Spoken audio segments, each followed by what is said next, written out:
भारत सरकार की ओर से संसद के शीतकालीन सत्र के दौरान भारत में एससी एसटी अट्रॉसिटीज एक्ट से जुड़े मामले और उनसे जुड़े आंकड़ों का जो ब्यौरा है वो सदन में पेश किया गया है। और ये ब्यौरा बताता है कि भारत में 2022 में जितने आंकड़े इस पूरे एक्ट के तहत जितने मामले रिकॉर्ड किए गए वो अब तक का सबसे बड़ा आंकड़ा था। तो आज इस वीडियो में हम इसी विषय पर विस्तार से चर्चा करने वाले हैं। मेरा नाम है अक्षय और आपका स्वागत है दृष्टि आईएएस चैनल की इस नए वीडियो में। तो चलिए वीडियो की शुरुआत करते हैं और सबसे पहले यहाँ पर एक बार वीडियो की रूपरेखा को समझ लिया जाए।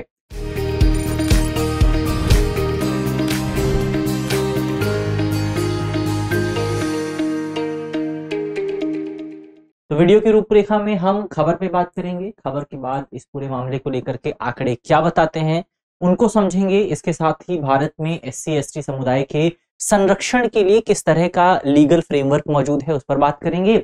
सरकार द्वारा इस संबंध में एससी एसटी कम्युनिटी की एम्पावरमेंट के लिए क्या प्रयास किए गए हैं और अंत में राष्ट्रीय आयोग जो है national commission for scheduled caste and national commission for scheduled tribe, इनकी क्या भूमिका रही है और इनसे जुड़ा क्या इतिहास रहा है उसको भी एक बार समझेंगे। अंत में एक सवाल आपके लिए मौजूद है जिस सवाल का जवाब आपको कमेंट बॉक्स में देना है।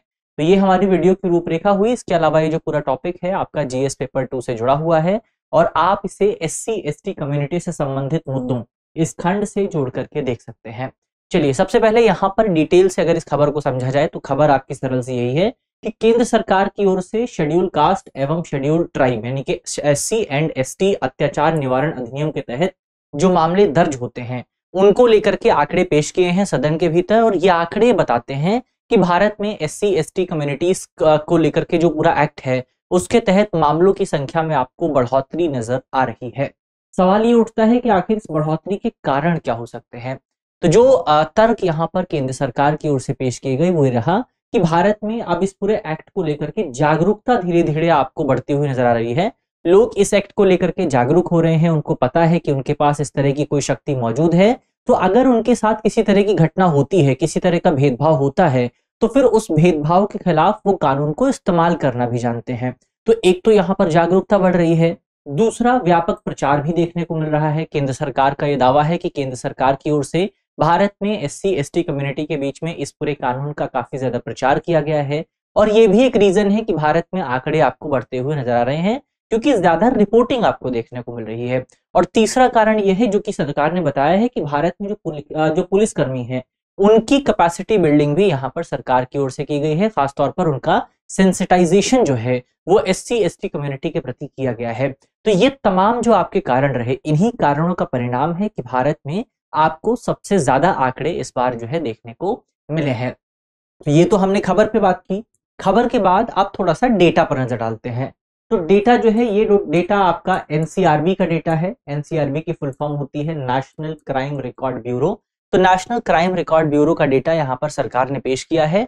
जो डेटा ये बताता है कि 2022 में अगर आप देखें, क्योंकि 2022 का ही डेटा मौजूद है, तो डेटा ये बताता है कि 2022 में हमारे देश में एससी एसटी अट्रॉसिटीज अधिनियम के तहत जो है टोटल 67,000 मामले जो हैं, 67,000 मामले जो हैं रिकॉर्ड हुए थे।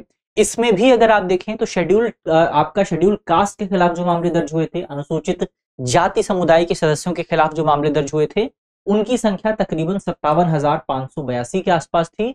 जबकि शेड्यूल ट्राइब के जो मेंबर्स थे उनके खिलाफ जो मामले दर्ज हुए थे उनकी संख्या तकरीबन आपका 10,064 के आसपास थी। इसके अलावा केंद्रीय मंत्री जिन्होंने ये डेटा सदन में पेश किया उन्होंने ये भी बताया कि भारत सरकार के पास केंद्रीय विश्वविद्यालयों, आईआईटीज, आईआईएम, इसके अलावा एम्स जो है और जो आपके सार्वजनिक क्षेत्र के उपक्रम हैं उनमें एससी एसटी कम्युनिटी के खिलाफ भेदभाव के कितने मामले सामने आते हैं, इसका कोई भी डेटा सरकार के पास मौजूद नहीं है। क्योंकि ये डिमांड लगातार उठाई जा रही थी, बहुत सारे संस्थानों को लेकर के आरोप भी लग रहा था। आईआईटीज में अगर आप देखें तो बीते दिनों द हिंदू में भी एक रिपोर्ट प्रकाशित की गई थी जिसमें बताया गया था कि भारत के जो प्रमुख आईआईटीज हैं उसमें अधिकांश जो आपकी फैकल्टी है, जो आपकी शेड्यूल कास्ट और शेड्यूल ट्राइब जो फैकल्टी है वो संख्या बहुत ज्यादा कम है। और ये संख्या कम होने की वजह से आपको रिप्रेजेंटेशन भी कम देखने को मिल रहा था। तो अब इस तरह के आरोप केंद्र सरकार पर लग रहे थे, तो केंद्र सरकार ने बताया कि हमारे पास ऐसा कोई भी डेटा अभी तक उपलब्ध नहीं है। हालांकि केंद्रीय मंत्री ने सदन के पटल पर यह जरूर बताया कि जो आपके प्रयास है केंद्रीय विश्वविद्यालयों में भेदभाव को रोकने के लिए सरकार ने क्या प्रयास किए हैं। तो केंद्रीय मंत्री ने बताया कि सरकार की ओर से जो भी आपकी यूनिवर्सिटीज हैं वहां पर SC/ST सेल बनाया गया है, प्रकोष्ठ बनाया गया है। शिकायतों के समाधान के लिए विश्वविद्यालयों में सेल की स्थापना की गई है। Equal opportunities and grievance cell भी बनाए गए हैं। तो अगर किसी के साथ भेदभाव होता है, अगर किसी को इक्वल अपॉर्चुनिटीज नहीं मिलती, समान अवसर नहीं मिलते, तो फिर इन सेल्स में, इन प्रकोष्ठों में जो है शिकायत की जा सकती है। तो ये ओवरऑल आपके वो डेटा हुआ जो कि केंद्रीय मंत्री द्वारा पेश किया गया है। अब यहाँ पर हम बात करते हैं कि भारत सरकार द्वारा SC/ST कम्युनिटी के संरक्षण के लिए किस तरह का एक लीगल फ्रेमवर्क जो है वो देश में स्थापित किया गया है। तो इस संबंध में अगर आप देखेंगे, भारत में 2 कानून काफी ज्यादा इंपॉर्टेंट हो जाते हैं। इसमें सबसे पहला कानून है नागरिक अधिकार संरक्षण अधिनियम 1955, जो कि है इंग्लिश में सिविल राइट्स एक्ट जो है 1955। ये सिविल राइट्स एक्ट जो है ये बहुत इंपॉर्टेंट है, जो कि अनुसूचित जातियों और जनजाति समुदायों को भेदभाव से बचाने के लिए एक इंपॉर्टेंट माइलस्टोन के तौर पर जब भारत आजाद हुआ था तब बनाया गया था।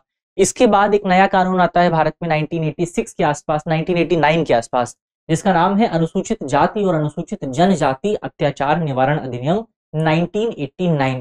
तो ये जो आपका अधिनियम है, ये अधिनियम खासतौर पर शेड्यूल्ड ट्राइब और शेड्यूल्ड कास्ट कम्युनिटी के लिए बनाया गया था, जबकि ऊपर वाला जो अधिनियम है सिविल राइट्स एक्ट, ये इतने बेहतर ढंग से, इतने एक्सप्लिसिटली जो है इस भेदभाव की बात नहीं करता था। तो इसीलिए हमें एक नए कानून की जरूरत महसूस हुई थी और 1989 में ये नया कानून बनाया गया था। इसके अलावा और प्रयासों की अगर आप बात करें तो भारत सरकार की ओर से बहुत सारी योजनाएं जो हैं वो संचालित की जाती हैं, ताकि भारत में SC/ST कम्युनिटी के एम्पावरमेंट सुनिश्चित किया जा सके, उनका सशक्तिकरण सुनिश्चित किया जा सके। इसके अलावा सरकार द्वारा अत्याचार के विरुद्ध जो है एक राष्ट्रीय हेल्पलाइन, एक नेशनल हेल्पलाइन की भी स्थापना की गई है। और अगर कोई पीड़ित है, अगर किसी व्यक्ति के साथ इस तरह का भेदभाव होता है, तो वो इस राष्ट्रीय हेल्पलाइन पर कॉल करके जो है मदद प्राप्त कर सकता है और उस व्यक्ति के खिलाफ शिकायत जो है दर्ज की जा सकती है। तो ये कुछ प्रयास हुए। योजनाओं पर हम बात करते हैं, आपके कौन कौन सी योजनाएं जो हैं वो सरकार की तरफ से शुरू की गई हैं। तो कुछ योजनाओं को हम लिस्ट कर लेंगे और आप अपने मेंस के एग्जाम के लिए इन योजनाओं को इस्तेमाल कर सकते हैं। आप चाहे तो यहाँ पर स्क्रीनशॉट भी ले सकते हैं, थोड़ा सा साइड हो जाते हैं, आप स्क्रीनशॉट ले सकते हैं, लेकिन इसकी PDF आपको जो है टेलीग्राम ग्रुप पर प्राप्त होगी, तो वहां से भी आप PDF जो है प्राप्त कर सकते हैं। तो योजनाओं की अगर आप बात करें, सबसे पहली जो आपकी योजना है उसका नाम है शेड्यूल्ड कास्ट सब प्लान और शेड्यूल्ड और ट्राइबल सब प्लान।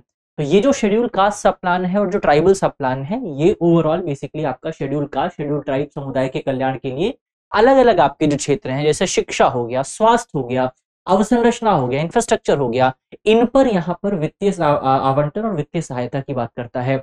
तो अलग अलग सेक्टर्स में जो है शेड्यूल कास्ट और शेड्यूल ट्राइब कम्युनिटी के डेवलपमेंट की बात की जाती है, यहाँ पर उसके लिए पैसे दिए जाते हैं। फिर आपकी एक योजना है पोस्ट मैट्रिक छात्रवृत्ति योजना। SC/ST छात्रों के लिए ये योजना है, जिसके तहत आपके जो पोस्ट मैट्रिक, जैसे जो हायर स्टडीज हो गई, जैसे स्नातक हो गया, परास्नातक हो गया, ग्रेजुएशन है, पोस्ट ग्रेजुएशन है, इसके लिए फाइनेंशियल हेल्प जो है प्रदान की जाती है। प्री मैट्रिक छात्रवृत्ति योजना भी यहाँ पर आपको देखने को मिलती है। 9th और 10th क्लास के लिए यहाँ पर सरकार जो है SC/ST कम्युनिटी के छात्रों को स्कॉलरशिप देती है, वित्तीय सहायता देती है, ताकि उनको स्कूल छोड़ने से रोका जा सके। क्योंकि अगर आप देखेंगे भारत में, तो भारत में SC/ST कम्युनिटी के बीच में जो आपकी माध्यमिक एजुकेशन है, उसके बाद स्कूल छोड़ने का जो ट्रेंड है वो आपको सबसे ज्यादा दिखाई देगा। तो ये ओवरऑल आपका प्री मैट्रिक छात्रवृत्ति योजना हुई। इसके अलावा सरकार की ओर से खासतौर पर ST जो छात्र हैं, शेड्यूल ट्राइब कम्युनिटी के जो छात्र हैं, उनके लिए उच्च शिक्षा हेतु राष्ट्रीय फेलोशिप और नेशनल स्कॉलरशिप की भी शुरुआत की गई है। इसके तहत आपका MPhil हो गया, PhD हो गया, इस तरह की जो डिग्रीज हैं, अगर इस तरह की डिग्री कोई ST छात्र प्राप्त करना चाहता है तो उसके लिए सरकार जो है फेलोशिप और स्कॉलरशिप भी प्रदान करती है। तो ये ओवरऑल कुछ योजनाएं हुई जो कि हमारे शेड्यूल ट्राइब और शेड्यूल कास्ट कम्युनिटी के जो साथी हैं उनके लिए योजनाओं की शुरुआत की गई है। इसके अलावा 2 चीजें और यहाँ पर इंपॉर्टेंट हो जाती हैं, और वो है राष्ट्रीय आयोग। तो एक राष्ट्रीय आयोग है आपका राष्ट्रीय अनुसूचित जनजाति आयोग, यानी national commission for schedule caste, और एक आयोग है आपका राष्ट्रीय अनुसूचित जनजाति आयोग, यानी कि national commission for schedule tribe. तो ये दोनों आयोग जो हैं, ये ओवरऑल आपका शेड्यूल ट्राइब और शेड्यूल कास्ट के लिए जो सुरक्षा है उसको सुनिश्चित करते हैं। उनके खिलाफ अगर कोई अत्याचार होता है तो उसके मामलों को दर्ज करने का काम भी इन्हीं आयोगों द्वारा किया जाता है, ताकि उनके सामाजिक, शैक्षिक, आर्थिक और सांस्कृतिक हितों को बढ़ावा दिया जा सके। अगर इनके हिस्टोरिकल बैकग्राउंड को आप समझें तो भारतीय संविधान में भी आपको जिक्र देखने को मिल जाता है। भारतीय संविधान में शुरुआत में जब हम बात करते हैं, जब भारतीय संविधान लागू हुआ था, तो उसमें आर्टिकल 338 मौजूद था। आर्टिकल 338 के अंतर्गत एक विशेष अधिकारी की नियुक्ति का प्रावधान किया गया था, जिसका काम था कि भारत में शेड्यूल्ड ट्राइब और शेड्यूल्ड कास्ट कम्युनिटी के मेंबर्स के साथ अगर कोई अत्याचार की घटना आती है तो उस पर संज्ञान लिया जाए और उस पर कार्यवाही की जाए और उनके अधिकारों की रक्षा की जाए। तो एक आर्टिकल 338 इसमें इंपॉर्टेंट है। सरकार की ओर से इस विशेष अधिकारी की नियुक्ति भी होती है। इसको कहा जाता है अनुसूचित जाति और अनुसूचित जनजाति आयुक्त यानी कि कमिश्नर। इसके बाद आता है आपका 1990 में 65th कॉन्स्टिट्यूशनल अमेंडमेंट यानी कि 65वां संविधान संशोधन। और 65वें संविधान संशोधन के माध्यम से ये जो सिंगल बॉडी थी यानी कि सिंगल जो कमिश्नर था, ये आर्टिकल 338 में संशोधन किया जाता है और इसके माध्यम से एक सदस्यीय प्रणाली, क्योंकि पहले तो आपका एक कमिश्नर ही नियुक्त होता था, ये जो एक सदस्यीय प्रणाली है इसको बेसिकली यहाँ पर आपका अनुसूचित जाति और अनुसूचित जनजाति के लिए बहुसदस्यीय राष्ट्रीय आयोग में बदल दिया जाता है, यानी कि मल्टी मेंबर नेशनल कमीशन में इसको प्रतिस्थापित कर दिया जाता है। तो सबसे पहले आप देखें तो 1990 से पहले केवल एक कमिश्नर हुआ करते थे। उसके बाद 1990 के बाद 65th अमेंडमेंट आता है और फिर आपको एक बॉडी देखने को मिलती है जिसका नाम था national commission for scheduled caste and scheduled tribe. उसके बाद एक और अमेंडमेंट आता है जिसका नाम है 89th अमेंडमेंट और 2003 में आपको ये अमेंडमेंट देखने को मिलता है। और जो 89th अमेंडमेंट था उसके माध्यम से शेड्यूल्ड कास्ट और शेड्यूल्ड ट्राइब के जो आयोग हैं इन आयोगों को अलग अलग कर दिया जाता है। इससे पहले 2003 से पहले दोनों आयोग एक ही आप कह सकते हैं अम्ब्रेला के नीचे काम करते थे, लेकिन बाद में 2003 में 89th अमेंडमेंट के माध्यम से दोनों आयोगों को अलग अलग कर दिया जाता है और इस तरह से अब भारत में एक आयोग है आपका national commission for scheduled caste और एक आयोग है आपका national commission for scheduled tribe. तो ये पूरा आयोग का इतिहास हुआ। तो इतिहास को भी हमने समझ लिया है। अब यहाँ पर हम बढ़ते हैं अंत में। एक सवाल आपके लिए मौजूद है जिस सवाल का जवाब आपको कमेंट बॉक्स में देना है। सवाल बहुत सीधा सा है, सवाल बहुत सरल सा है। सवाल आप देखें, सवाल में पूछा गया है कि किस संविधान संशोधन के माध्यम से शेड्यूल्ड कास्ट और शेड्यूल्ड ट्राइब आयोग को अलग अलग आयोगों में विभाजित किया गया था। हमारे ऑप्शन है ऑप्शन ए 64वां संविधान संशोधन, option B 89th constitutional amendment, option C 95th constitutional amendment और option D 102nd constitutional amendment. तो इसका सही जवाब क्या होगा वो आप जल्दी से कमेंट बॉक्स में बता सकते हैं। और मुझे उम्मीद है कि इस वीडियो में हमने जितने भी इंपॉर्टेंट पॉइंट्स पर बात की है वो आपको समझ में आए होंगे। वीडियो अगर आपको अच्छी लगी है तो लाइक कीजिएगा, अपने दोस्तों के साथ अपने साथियों के साथ इसको शेयर कीजिएगा। मिलते हैं आपसे अगली वीडियो में, तब तक के लिए अपना ख्याल रखिए, ध्यान रखिए, पढ़ते रहिए। धन्यवाद।